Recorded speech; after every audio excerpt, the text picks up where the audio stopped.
தேவனாகிய கர்த்தர் உண்டாக்கின சகல காட்டு ஜீவன்களை பார்க்கிலும் சர்ப்பமானது தந்திரமுள்ளதாய் இருந்தது.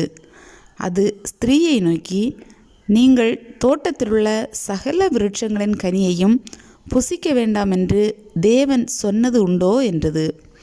ஸ்திரீ சர்ப்பத்தை பார்த்து, நாங்கள் தோட்டத்திலுள்ள விருட்சங்களின் கனிகளை புசிக்கலாம், ஆனாலும் தோட்டத்தின் நடுவில் இருக்கிற விருட்சத்தின் கனியை குறித்து தேவன், நீங்கள் சாகாதபடிக்கு அதை புசிக்கவும் அதை தொடவும் வேண்டாம் என்று சொன்னார் என்றாள். அப்பொழுது சர்ப்பம் ஸ்திரீயை நோக்கி, நீங்கள் சாகவே சாவதில்லை. நீங்கள் இதை புசிக்கும் நாளிலே உங்கள் கண்கள் திறக்கப்படும் என்றும் நீங்கள் நன்மை தீமை அறிந்து தேவர்களைப் போல் இருப்பீர்கள் என்றும் தேவன் அறிவார் என்றது. அப்பொழுது ஸ்திரீயானவள், அந்த விருட்சம் புசிப்புக்கு நல்லதும் பார்வைக்கு இன்பமும் புத்தியை தெளிவிக்கிறதற்கு இச்சிக்கப்படத்தக்க விருட்சமாய் இருக்கிறது என்று கண்டு அதன் கனியை பறித்து புசித்து தன் புருஷனுக்கும் கொடுத்தாள். அவனும் புசித்தான். அப்பொழுது அவர்கள் இருவருடைய கண்களும் திறக்கப்பட்டது.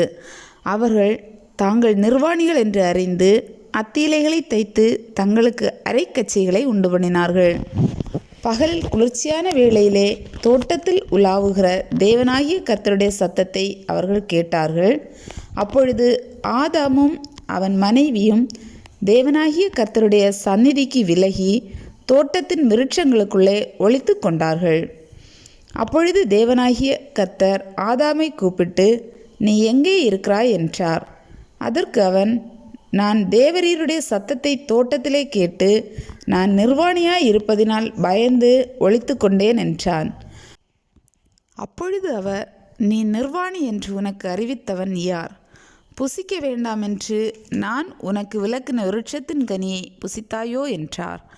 அதற்கு ஆதாம், என்னுடனே இருக்கும்படி தேவரீர் தந்த ஸ்திரீயானவள் அவ்விருட்சத்தின் கனியை எனக்கு கொடுத்தாள், நான் புசித்தேன் என்றான்.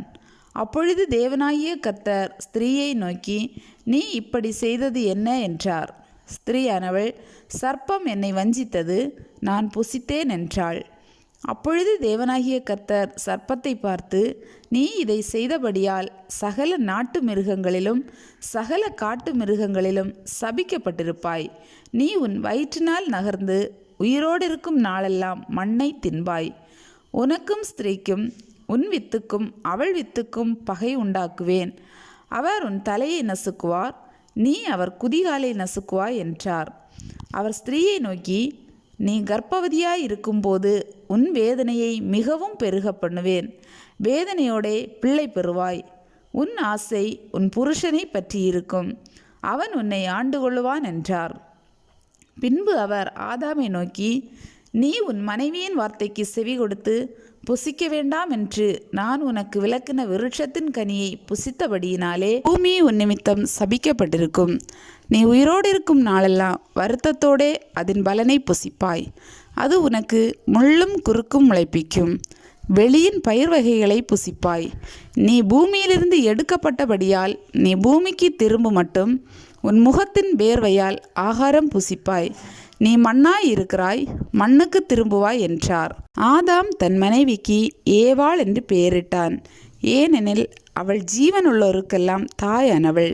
தேவனாகிய கர்த்தர் ஆதாமுக்கும் அவன் மனைவிக்கும் தோல் உடைகளை உண்டாக்கி அவர்களுக்கு உடுத்தினார்.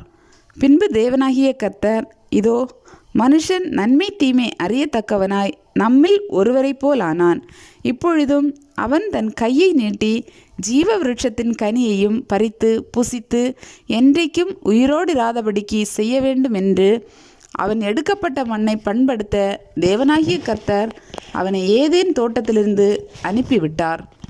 அவர் மனுஷனை துரத்திவிட்டு ஜீவ விருட்சத்துக்கு போம் வழியை காவல் செய்ய ஏதேன் தோட்டத்துக்கு கிழக்கே கேருபீன்களையும் வீசிக்கொண்டிருக்கிற சுடரொளி பட்டயத்தையும் வைத்தார்.